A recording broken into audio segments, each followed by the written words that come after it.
اس میں بھی آیا تھا۔ اللہ تعالیٰ فرماتا ہے ان اول بیت وضع للناس، سب سے پہلا گھر جو لوگوں کے لیے، لوگوں کی عبادت کے لیے، ہدایت کے لیے رکھا گیا، جو کہ بکہ میں ہے۔ مکہ کا ایک نام بکہ بھی ہے، ام القریٰ بھی ہے، کئی ناموں سے مکۃ المکرمہ کو یاد کیا جاتا ہے۔ اس گھر کے اندر کیا ہے؟ مبارکن، برکت ہی برکت، اللہ کی رحمتیں، برکتیں اس گھر میں اترتی ہے، اس گھر سے پوری دنیا میں تقسیم ہوتی ہے۔ اللہ کی رحمتیں اس گھر سے پورے عالم میں تقسیم ہوتی ہے، اور وہ گھر ہدی للعالمین، عالم میں رہنے والے تمام لوگوں کے لیے ہدایت کی جگہ ہے۔ اب اللہ تعالیٰ آگے فرماتا ہے فیہ آیات بینات، اس گھر کے اندر اللہ نے بہت سے نشانیاں رکھی ہیں۔ ایک نشانی تو خود اللہ کا گھر کعبۃ اللہ ہے، جو اللہ تعالیٰ سب سے پہلے جب آدم علیہ السلام کو دنیا میں بھیجا، اسی وقت اس گھر کی نشاندہی کر دیا تھا۔ آدم علیہ السلام نے اس جگہ کی عظمت کو باقی رکھا اور اس کا طواف کیے، اور اسی طرح وہاں پر اس گھر میں اللہ کی بہت سی نشانیاں ہیں۔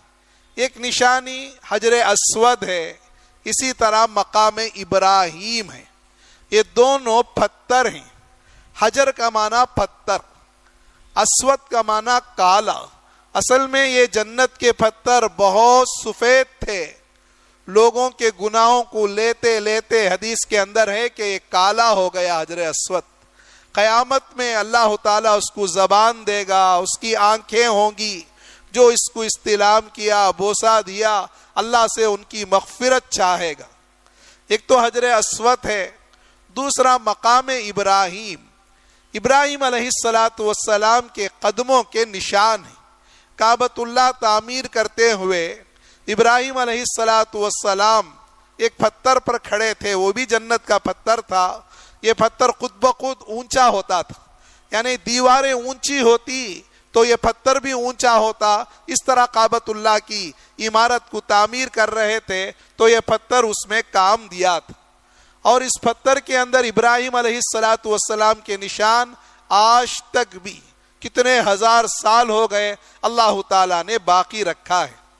رسول اللہ صلی اللہ علیہ وسلم جب چھوٹے تھے، آپ کے ابا عبداللہ تو آپ کی پیدائش سے پہلے ہی جب آمینہ حاملہ تھی تبھی انتقال ہو گئے تھے۔ دادا عبد المطلب اپنے پوتے کو لیے تھے، پرورش کیے تھے۔ جب اللہ کے نبی بہت چھوٹے تھے، ایک مرتبہ کعبۃ اللہ کے پاس اللہ کے نبی کو اپنے گود میں بٹھائے ہوئے عبد المطلب تھے۔ ایک آدمی آیا، بعض لوگ کو نشانوں کی پہچان ہوتی ہے، نشان دیکھ کر پہچان لیتے ہیں، پیر دیکھ کر پہچان لیتے ہیں، یہ فلاں ہے، یہ فلاں ہے۔ بار بار طواف کرتے ہوئے، چونکہ حج کا عمل اور طواف کا عمل بہت پرانا ہے، حضرت ابراہیم علیہ السلام کے زمانے سے شروع ہو گیا ہے، عبد المطلب کی طرف بار بار دیکھنے لگا۔ عبد المطلب نے پوچھا کیا دیکھتے ہو؟ پوچھا یہ بچہ کون ہے؟ کہا میرا پوتا عبداللہ کا بیٹا ہے۔ کہا مقام ابراہیم میں جو قدموں کے نشان ہیں وہی نشان اس کے پیروں پر بھی ہیں، یعنی اللہ کے نبی صلی اللہ علیہ وسلم ابراہیم علیہ السلام کے نسل میں سے آئے ہیں۔ آپ علیہ السلام کے قدم مبارک ابراہیم علیہ السلام کے قدم مبارک سے بہت ملتا تھا، یہاں تک کہ خود رسول اللہ صلی اللہ علیہ وسلم نے معراج کے واقعے میں فرمایا کہ میں حضرت موسیٰ علیہ السلام کو دیکھا، وہ اس شکل میں تھے۔ عیسیٰ علیہ السلام کے بارے میں پوچھا تو کہا وہ فلاں کے شکل میں تھے۔ جب ابراہیم علیہ السلام کے بارے میں پوچھا، رسول اللہ صلی اللہ علیہ وسلم نے فرمایا انہی کی شکل میں میں بھی ہوں، یعنی میرا جو شکل ہے وہی شکل ابراہیم علیہ السلام کا بھی ہے۔ اللہ کے نبی صلی اللہ علیہ وسلم ہمارا دین ملت ابراہیمی ہے، اسی دین پر جو ابراہیم علیہ السلام لائے اسی دین پر اسلام بھی ہے۔ جو خرافات آ گئے تھے اللہ تعالیٰ نے رسول اللہ صلی اللہ علیہ وسلم کے ذریعے ان کو ختم کیا تھا۔ وہاں پر بہت سے نشانیاں ہیں، اسی طرح ایک نشانی اللہ کے گھر کے اندر جیسے بتایا گیا جمرات کے کنکریوں کا غائب ہو جانا ہے، ورنہ لاکھوں حجاج کرام جمرات میں کنکری مارتے ہی ورنہ پتھروں کا پہاڑ بن جاتا، جن کا حج قبول ہو جاتا ہے وہاں کنکریاں غائب ہو جاتی ہیں۔ اسی طرح زمزم یعنی زمزم کا جو کنواں ہے اللہ تعالیٰ کی ایک بڑی قدرت کی نشانی ہے، اتنے لوگ وہاں پیتے ہیں، نہاتے ہیں، استعمال کرتے ہیں، اور ہر حاجی اپنے ساتھ پانی کو لاتا ہے۔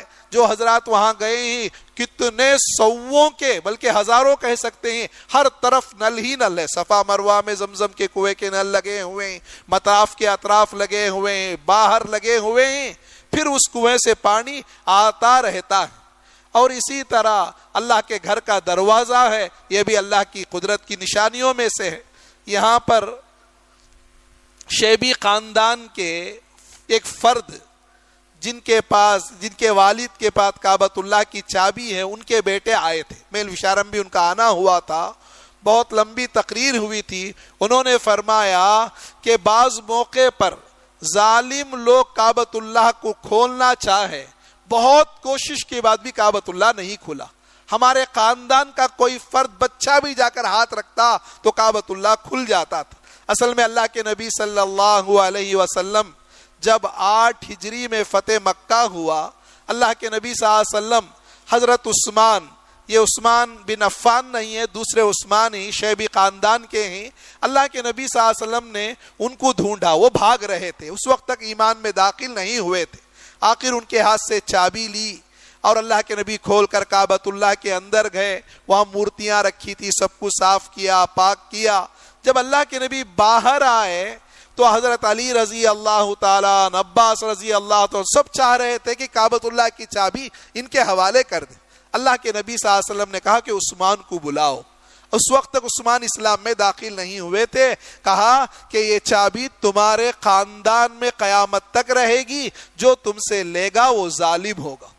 چنانچہ اس وقت سے لے کر آج تک وہ چابی انہی کے خاندان میں چل رہی ہے۔ بعض موقع پر کچھ حالات آئے، ظلم زیادتی کا زمانہ آیا، ایسے موقع پر یہ لوگ باہر چلے گئے، کعبۃ اللہ کھلا نہیں تھا، ان کے افراد آتے یا ان کے گھر والوں سے چابی لے کر کعبۃ اللہ کھولا جاتا، تبھی کعبۃ اللہ کھلتا۔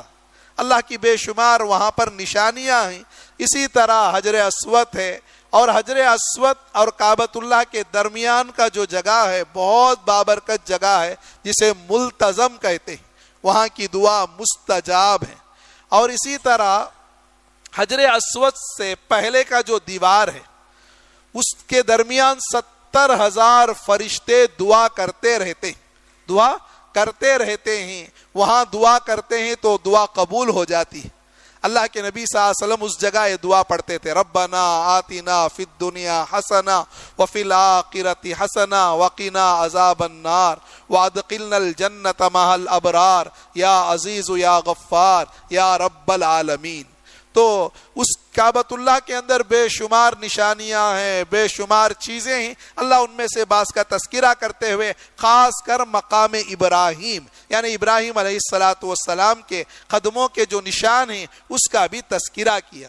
پھر کہا وَمَن دَخَلَهُ كَانَ آمِنًا، جو کعبۃ اللہ میں داخل ہوا وہ امن والا بن گیا۔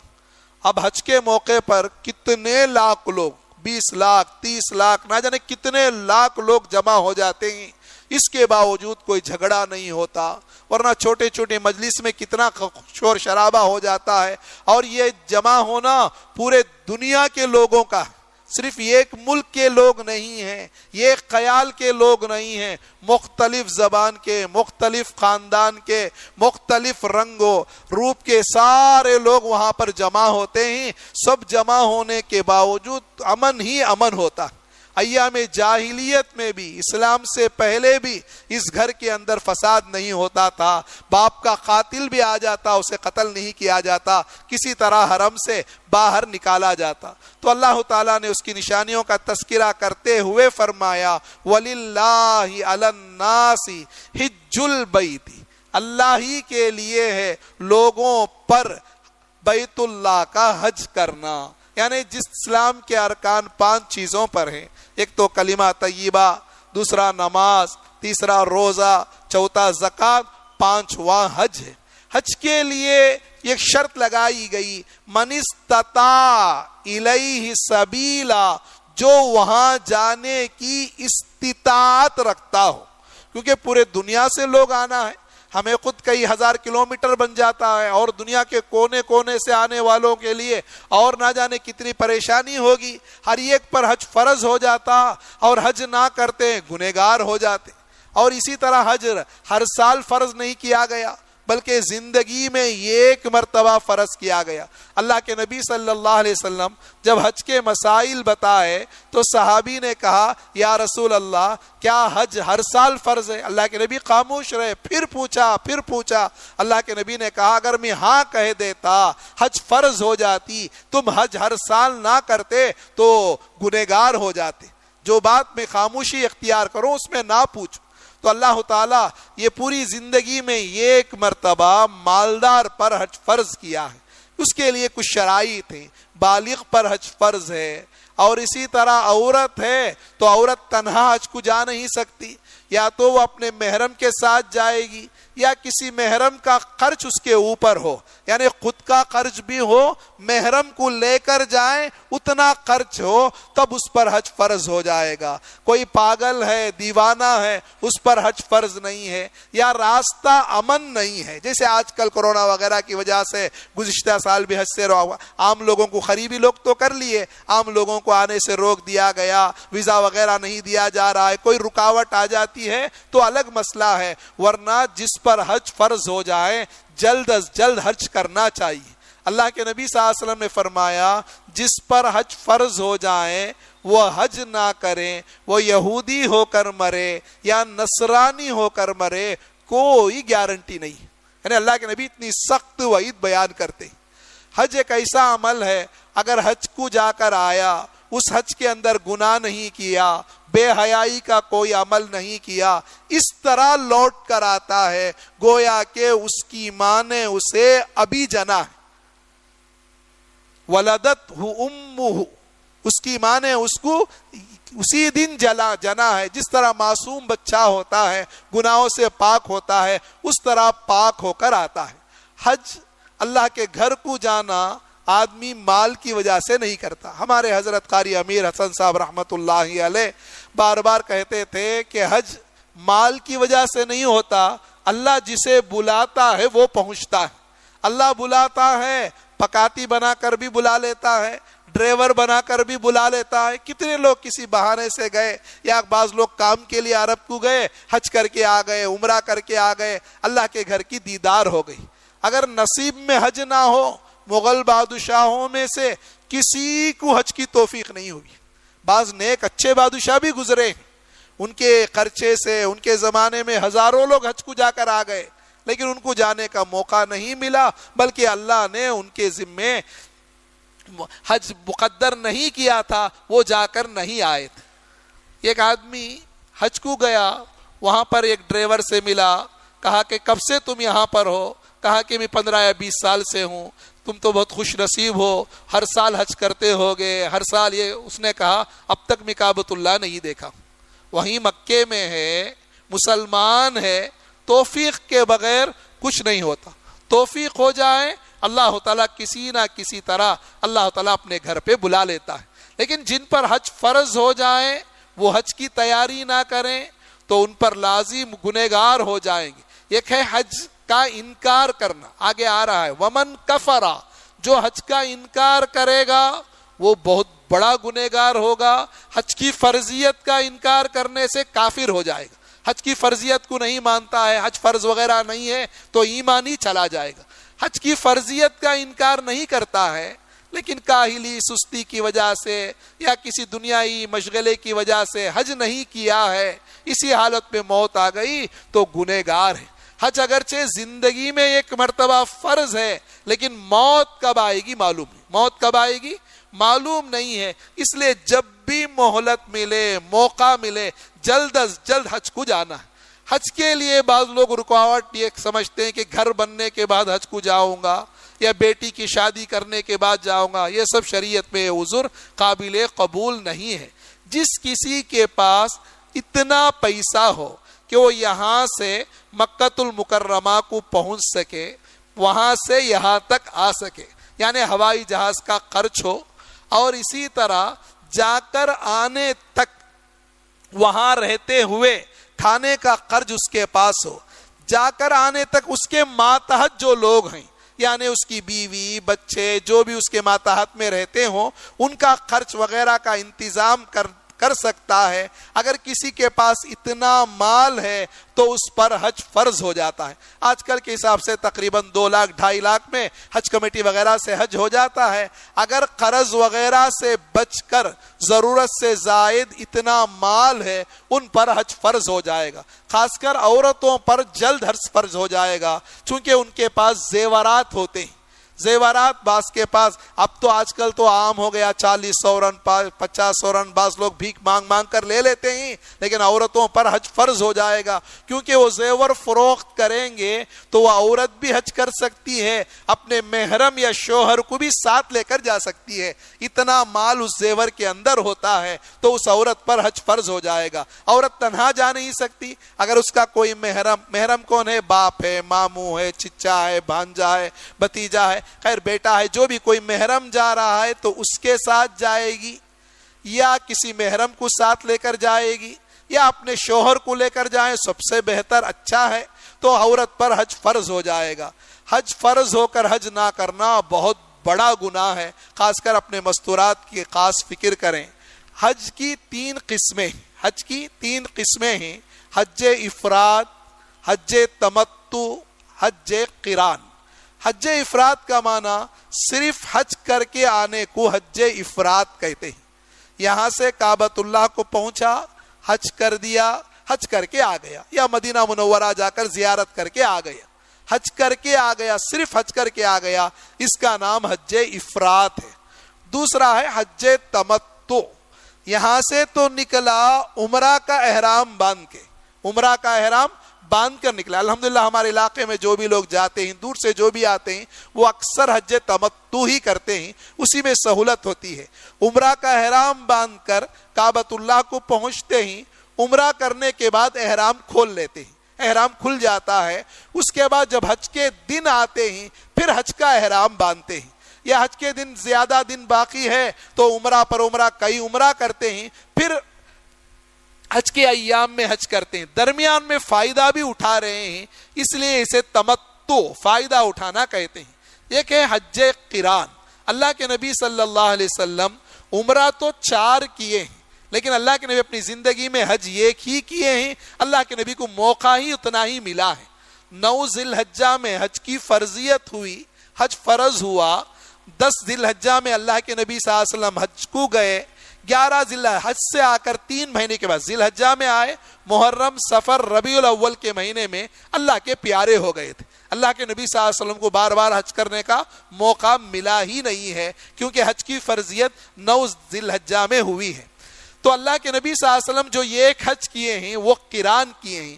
3 حجوں میں حج قران کرنا افضل بھی ہے، چونکہ اس میں مشقت بھی زیادہ ہے۔ یعنی احرام باندھے ہیں حج و عمرہ کی ایک ساتھ، یعنی احرام حج اور عمرہ کا باندھ کر گھر سے نکلے، جاتے ہی عمرہ کر کر احرام کو نہیں کھولیں گے، یعنی طواف کریں گے، سعی کریں گے، حلق کریں گے، تبھی احرام کھلے گا عمرے کا، حلق نہیں کریں گے، اسی احرام میں رہیں گے۔ جب حج کا دن آئے گا تو وہ ایسے ہی حج کے اعمال شروع کر دیں گے۔ اس میں مشقت زیادہ ہوگا، کیونکہ احرام باندھنے کے بعد اس کے اوپر کچھ شرائطیں آ جاتی ہیں، شرائط کی پابندی کرنا پڑتا ہے۔ تو یہ حج کی 3 قسمیں ہیں۔ عمرہ تو بہت آسان ہے، عمرہ آدمی صبح میں جائے شام تک کر کے آ سکتا ہے۔ عمرہ کے اندر 2 فرض ہے، 2 واجب ہے۔ ایک فرض کیا ہے؟ احرام۔ احرام کا معنی نیت اصل ہے۔ احرام نیت کو کہتے ہیں۔ نیت کے ساتھ کپڑا ایسا پہنے گا مرد حضرات جو سلا ہوا نہ ہو، انسانی شکل کی حیت کا کپڑا نہ ہو، جیسے پینٹ شرٹ ہے، جبہ کرتا ہے، اور اسی طرح بنین ہے، اس طرح کی شکل کا کوئی لباس نہ ہو جو شکل دے رہا ہو، بلکہ ایک چادر کو لپیٹ لے گا، دوسرا چادر اوپر ڈال لے گا، یہ آدمی کا کپڑا ہے، احرام اسے کہلاتا ہے۔ عورت کے لیے احرام، عورت اپنے لباس میں رہے گی، صرف اس کا احرام چہرہ کھلا رہے گا، اس کا احرام چہرہ کھلا رہے گا۔ عموماً عمرہ کرتے ہیں یہاں سے جانے والے، مختصر سن لے تو عمرہ میں کیا ہے، جیسے ہی آدمی عمرہ کے لیے نکل رہا ہے، حج کے لیے جائے تب بھی وہ حج کو نہیں جاتا ہے، یہاں سے صرف عمرہ کا ارادہ کر کے جاتا ہے۔ اگر حج و عمرہ کا ارادے سے جائے گا تو حج قران ہو جائے گا، اس کا احرام نہیں کھلے گا۔ اب یہاں باریکی پر جانے کا وقت نہیں ہے، خلاصہ یہ ہے جیسے ہی وہ احرام باندھ کر یہاں سے نکلے گا، کعبۃ اللہ کو پہنچے گا، کعبۃ اللہ پر جب اس کی نظر پڑے گی، یہاں سے جب احرام باندھا ہے، احرام چاہے گھر سے باندھے، چاہے ایئرپورٹ میں باندھے، یا یلملم آنے سے پہلے، یلملم سمندر میں ایک حصہ ہے جو حدود ہے، وہ حدود سے پہلے احرام کا ہونا ضروری ہے، اس حدود سے پہلے اسے نیت کرنا ضروری ہے، ورنہ دم دینا پڑے گا یا واپس آ کر جانا پڑے گا، وہ تو مشکل ہے، اس لیے دم دینا پڑے گا، کیونکہ وہ حدود احرام کے بغیر جا نہیں سکتا۔ جو بھی کعبۃ اللہ کو جا رہا ہے احرام کے ساتھ ہی جائے گا۔ چنانچہ احرام گھر ہی سے یا ایئرپورٹ سے یا فلائٹ اڑنے کے ساتھ ساتھ احرام کی نیت کر لے گا۔ کپڑا پہننے سے احرام نہیں ہوتا، نیت کرنے سے احرام ہوتا ہے۔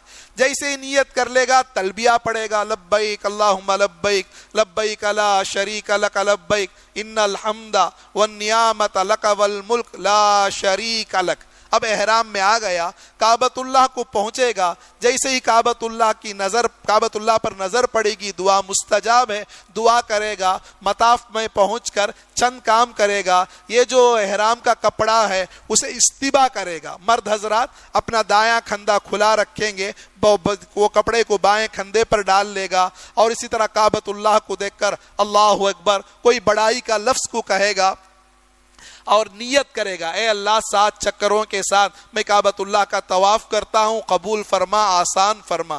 پھر وہاں ہرا لائٹ جو ہوتا ہے، اصل میں پہلے لکیر تھا، اب تو وہاں لائٹ ڈال دیا گیا ہے۔ حجر اسود سے پہلے یہ تینوں کام کر کے جیسے ہی حجر اسود کے پاس پہنچے گا، وہاں تو ہاتھ نہیں لگائے گا، موقع بھی نہیں ملتا ہے، ملے تب بھی ہاتھ نہیں لگائے گا، کیونکہ وہاں خوشبو وغیرہ رہتا ہے، احرام میں خوشبو نہیں لگائے گا، ناخن نہیں کاٹے گا، بال نہیں بنائے گا، خوشبو کی چیزیں استعمال نہیں کرے گا، اس لیے دور ہی سے استلام کرے گا۔ سب سے پہلے استقبال کعبہ، کعبۃ اللہ پر کو دیکھ کر کانوں تک ہاتھ اٹھا کر چھوڑ دے گا حجر اسود کے پاس، پھر حجر اسود پر ہاتھ رکھے ہوئے تصور کے ساتھ اپنے ہاتھوں کو بوسہ دے گا، اسے استلام کہتے ہیں۔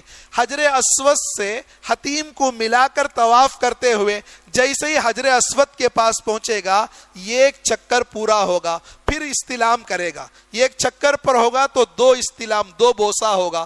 جب 7 چکر اس کا مکمل ہوگا، 8 بوسہ ہوگا، 7 چکر ملا کر اس کا یہ ایک طواف ہوا۔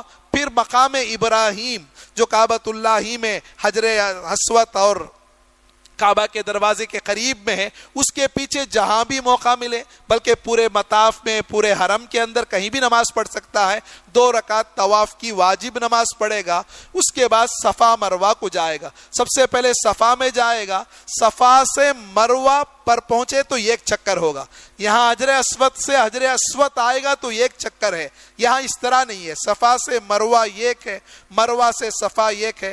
صفا میں شروع کرے گا، 7واں چکر اس کا مروہ میں پورا ہوگا۔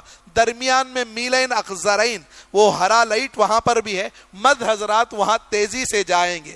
جیسے ہی مروہ میں 7واں چکر مکمل ہوگا، 2 رکعت نماز پڑھے گا۔ یہ نماز مستحب ہے، فرض و واجب نہیں ہے۔ پڑھنے کے بعد نیچے اتر کر یا کمرے میں آ کر جہاں بھی ہو حلق کر لے گا۔ 2 فرض، ایک احرام نیت کے ساتھ، وہ تو گھر سے یا ایئرپورٹ سے باندھ لیا، 7 چکروں کے ساتھ طواف کر لیا، دو فرض ہو گیا، دو واجب، صفا مروہ کی صحیح ایک واجب، حلق کرنا، مٹے مارنا یا مشین مارنا۔ حلق کرنا افضل ہے، جیسے ہی حلق کر لے گا اس کا عمرہ ہو جائے گا۔ آدمی عمرہ ہو گیا، اب پھر موقع ملے 1 دن 2 دن کے بعد پھر عمرہ کر سکتا ہے۔ جیسے ہی 8 ذی الحجہ آئے تو 8 ذی الحجہ میں فجر نماز کے بعد مکۃ المکرمہ سے مینا کو جائے گا احرام باندھ کر، احرام کے ساتھ۔ یہ حج کا احرام ہے، یہ حج کا احرام ہے جو کعبۃ اللہ سے نیت کریں یا حرم سے نیت کریں یا کمرے سے نیت کریں۔ جانا تو ہے 8 ذی الحجہ میں فجر کے بعد، لیکن ٹریفک وغیرہ کی پریشانی کی وجہ سے معلم حضرات وغیرہ 7 ذی الحجہ کی رات میں گویا کہ فجر نماز ہی میں 8 ذی الحجہ کے فجر ہی کو مینا میں پہنچا دیتے ہیں، ورنہ سنت تو ہے 8 ذی الحجہ میں فجر نماز پڑھ کر پہنچے۔ ظہر، عصر، مغرب، عشاء اور 9 ذی الحجہ کے فجر کی نماز، 5 نمازیں مینا کے میدان میں پڑھیں گے، اور اسی طرح جمرات میں سے صرف ایک جمرات کو 7 کنکری ماریں گے۔ جیسے ہی 9 ذی الحجہ کا صبح ہوگا فجر نماز کے بعد، جس طرح یہاں کے لوگ پورے عالم کے لوگ تکبیر پڑھیں گے، اسی طرح لبیک اللہم لبیک کے ساتھ ساتھ اللہ اکبر لا الہ الا اللہ واللہ اکبر وللہ الحمد پڑھ کر فجر نماز مینا میں پڑھ کر فجر نماز کے بعد عرفہ کے لیے نکلے گا۔ حج کے اندر 3 فرض ہے، حج کے اندر 3 فرض ہے، ایک احرام ہے، دوسرا طواف ہے، تیسرا وقوف عرفہ ہے، وقوف عرفہ ہے۔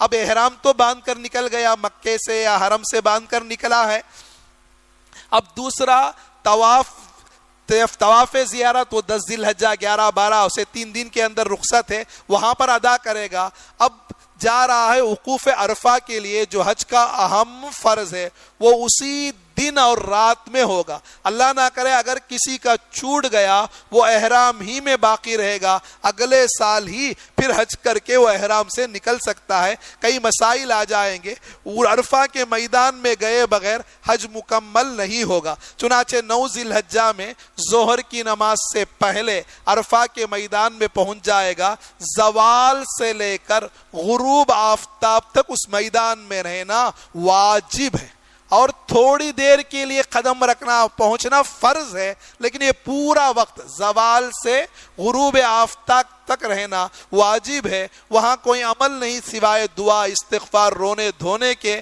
اسی وجہ سے دعاؤں میں مشغولی کی وجہ سے وہاں جمع تقدیم نماز پڑھتے ہیں۔ اس کے کچھ شرائط ہیں، وہاں اگر امام حج اگر نماز پڑھائیں تو ظہر کے وقت میں عصر کی نماز پڑھیں گے، مسجد نمیرہ میں وہ نماز ہوتی ہے۔ انفرادی اگر لوگ الگ سے جماعت نہیں بنائیں گے، اسی نماز کی اقتدا میں ہے تو ظہر کے وقت میں عصر کی نماز پڑھیں گے۔ اگر ہمیں وہاں جانے کا موقع نہیں ملا، اپنے ہی ٹینٹ میں ہیں، ظہر کے وقت میں ظہر کی نماز پڑھیں گے اور دعاؤں میں مشغول ہوں گے، پھر عصر کی نماز پر عصر کی نماز پڑھ کر غروب تک رونے میں دھونے میں اللہ سے معافی مانگنے میں لگے رہیں گے۔ یہ میدان ہے، اللہ کے نبی کئی گھنٹے دعا کیے ہیں اسی میدان میں۔ الیوم اکملت لکم دینکم والی آیت اتری ہے۔ جیسے ہی غروب ہو، پوری دنیا میں نماز کی تیاری ہوگی، وہاں نماز نہیں پڑھیں گے، غروب پر مغرب کی نماز پڑھے بغیر مزدلفہ کے میدان میں جائیں گے۔ مزدلفہ کا میدان میں جانا، وہاں کا وقوف واجب ہے، چاہے رات کے 10 بجے پہنچے، 12 بجے پہنچے، جب بھی وہاں پہنچیں گے جماعت کے ساتھ سب سے پہلے مغرب کی نماز پڑھیں گے۔ اگر کوئی غروب سے پہلے، غروب کے فوراً بعد عرفہ کے میدان میں مغرب پڑھے گا تو اس کی نماز نہیں ہوگی۔ حج کے ارکان، حج کے اعمال، بعض چیزیں عقل میں نہیں آ رہی ہے، اللہ کا جیسا حکم ہو، اللہ کے نبی نے جیسے کیا ہے ویسا ہی کرنا پڑے گا۔ مزدلفہ کے میدان ہی میں جا کر مغرب کی نماز پڑھیں گے، چاہے وہ رات کے 10 ہو جائے 12 ہو جائے، مغرب پڑھیں گے، پھر عشاء کی نماز پڑھیں گے۔ پھر وہاں رات بہت برکت والی رات ہے، جاگنا چاہے تو جاگ سکتے ہیں، تھوڑی دیر سونا چاہے تو سو سکتے ہیں، وہیں کنکریاں وغیرہ جمع کر لیں گے، کنکریاں وغیرہ جمع کر لیں گے۔ اور اس کے بعد جیسے ہی 10 ذی الحجہ کا صبح ہو، 10 ذی الحجہ کا صبح ہو، فجر نماز کے بعد دعا میں لگیں گے۔ یہی وقوف مزدلفہ ہے۔ دعا کرنے کے بعد مینا کے میدان میں جائیں گے. 10 ذی الحجہ مینا کے میدان میں جائیں گے. جمرات کو 7 کنکری ماریں گے. جمرات پہلے میں نہیں ہے, یہیں پر 10 ذی الحجہ میں 7 کنکری جمرات کو ماریں گے, اور مارتے ہوئے اللہ کی رضامندی کو چاہتے ہوئے, شیطان کا منہ کالا ہو جائے, لِزَرِّ الرحمانی رغم الشیطانی کہتے ہوئے کنکر ماریں گے. کنکر مارنے کے بعد قربانی حج تمتع والے پر قربانی واجب ہے, حج قران والے پر قربانی واجب. یہ جو قربانی کرتے ہیں حج کی قربانی ہے. اگر آدمی 15 دن سے زیادہ وہاں جا کر مکے میں ہے, عموماً اس طرح نہیں ہوتا, مسافر رہتا ہے, اگر مقیم ہو جائیں تو جو قربانی ہم یہاں ذی الحجہ میں کرتے ہیں وہ قربانی بھی واجب ہوگی. اگر مقیم نہیں ہے تو مسافر پر قربانی واجب نہیں, کرنا چاہے تو کر سکتا ہے. یہ جو حج تمتع کر رہا ہے اس پر تمتع کی قربانی ہے تو قربانی کرے گا. قربانی کرنے کے بعد اس کے بعد حلق کرے گا. یہ تینوں میں ترتیب واجب ہے.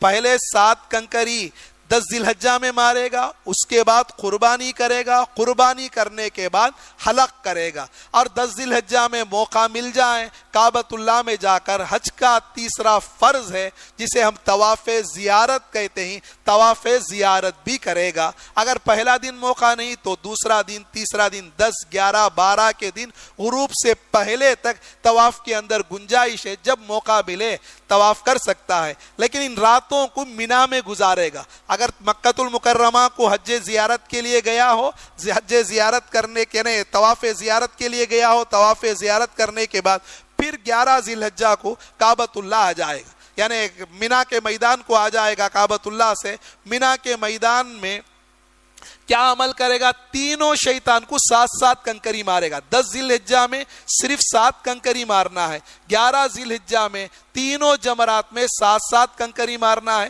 پھر 12 ذی الحجہ میں بھی مینا ہی میں اپنے ٹینٹ میں رہ کر جب موقع ملے جمرات میں جا کر 7 کنکری مارے گا. 13 ذی الحجہ میں اگر موقع ملے, اگر رہ جائیں, صبح صادق ہو جائیں تو کنکری مار کر ہی آنا ہے. اگر اس سے پہلے آ جائے یعنی 12 ذی الحجہ کے بعد نکل کر مکۃ المکرمہ آ جائے تو وہیں اس کا حج پورا ہو جائے گا. طواف زیارت کرنے کے بعد حلق بھی کر لے گا. حلق ہو جانے کے بعد 11, 12 میں اگر 10 ہی میں طواف زیارت کر لیا, حلق کر لیا ہے, جمرات کے بعد حلق کر لیا ہے تو 11, 12 میں جو رہے گا معمولی لباس میں رہے گا. اگر ابھی حلق نہیں کیا ہے تو احرام کے ساتھ رہے گا. یہ حج کے اہم مسائل ہیں. مزدلفہ کے, عرفات کے ضروری چیزوں کو بتایا گیا. حج کرنے کے بعد اللہ تعالیٰ موقع دے ضرور رسول اللہ صلی اللہ علیہ وسلم کے دربار عالیہ میں جائے گا, وہاں درود و سلام پڑھے گا, وہاں کے بھی بہت سے برکات ہیں, ان برکات کو لے گا. چونکہ یہاں حج کا تذکرہ آیا اس لیے حج کے ضروری مسائل کو بتا دیا گیا. دیکھیں بسم اللہ الرحمن الرحیم, فیہ آیات بینات مقام ابراہیم. فیہ یہاں پر یعنی کعبۃ اللہ میں آیات بینات واضح نشانی ہے, مقام ابراہیم ابراہیم علیہ السلام کا قدموں کے نشان, کھڑنے کے مقام ہیں.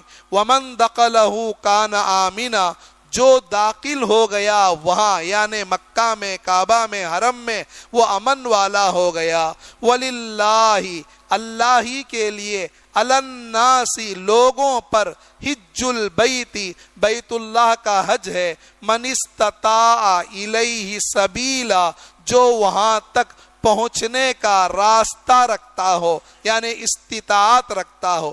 ومن کفر جو انکار کرے گا یعنی حج کی فرضیت کا انکار کرے تو وہ کافر ہو جائے گا, یا عملی طور پر نہیں کرتا ہے تو گناہگار ہوگا. ومن کفر جو انکار کیا, فإن اللہ بلا شبہ اللہ تعالی, غنی عن العالمین تمام عالم کے لوگوں سے بے نیاز ہے. اللہ تعالی لوگوں سے مستغنی ہے. اللہ سے دعا ہے اللہ تعالیٰ قرآن پاک کو سمجھ کر پڑھنے کی توفیق عطا فرمائے, قرآن کا نور عطا فرمائے.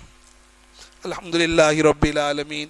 اللہم انت السلام ومنک السلام, تبارکت یا ذا الجلال والاکرام, یا حی یا قیوم برحمتک استغیث, اصلح لنا شأننا کلہ ولا تکلنا الی انفسنا طرفت عین. اللهم حبب إلينا الإيمان وزينه في قلوبنا وكره إلينا الكفر والفسوق والعصيان. اللهم اجعلنا من الراشدين، اللهم اجعلنا من المهتدين، اللهم اجعلنا من عبادك الصالحين. سبحان ربك رب العزة عما يصفون وسلام على المرسلين، الحمد لله رب العالمين.